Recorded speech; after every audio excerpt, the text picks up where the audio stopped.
Lorsque vous entendez des termes ou que vous en employez en anglais des affaires, il faut faire très attention au contexte et ne surtout pas se laisser piéger par les faux amis, parce qu'il peut y avoir très facilement des confusions. Par exemple, lorsque vous voulez parler de formation, la formation professionnelle dans le domaine académique, vous ne direz pas formation. En anglais, formation désigne la constitution, le développement d'une chose ou d'un ensemble. Vous direz plutôt training, professional training, academic training. Ensuite, pour dire réaliser, dans le sens de réaliser par exemple une tâche, un travail, en anglais, vous ne direz pas to realize. Realize, c'est se rendre compte de quelque chose en anglais. Donc ici, vous direz plutôt to achieve or to do something. Vous pouvez aussi dire to carry out. Donc, to carry out a study, a work, an investigation, to do a task, to achieve some result.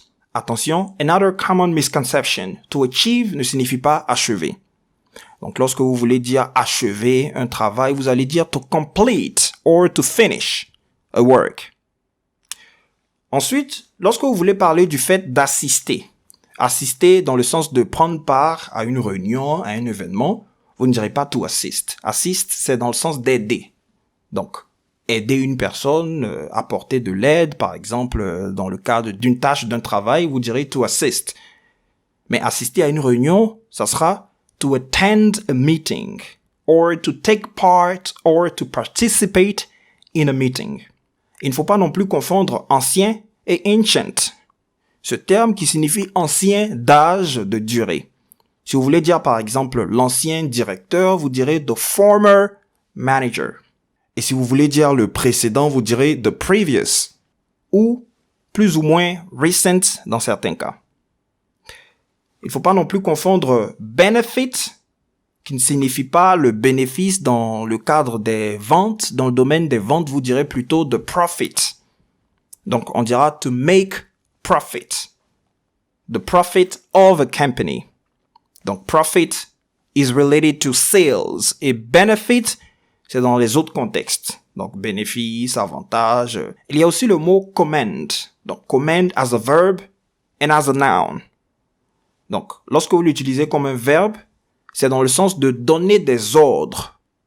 De manière autoritaire, donner des ordres. Et lorsque vous utilisez commend as a noun, c'est un ordre, tout simplement. Lorsqu'on dit, par exemple, your wish is my command. Tes désirs, vos désirs sont des ordres. Ça n'a rien à voir avec la commande qui sera the order, to order, commander. Et pour se référer au délai, en anglais, vous ne direz pas delay.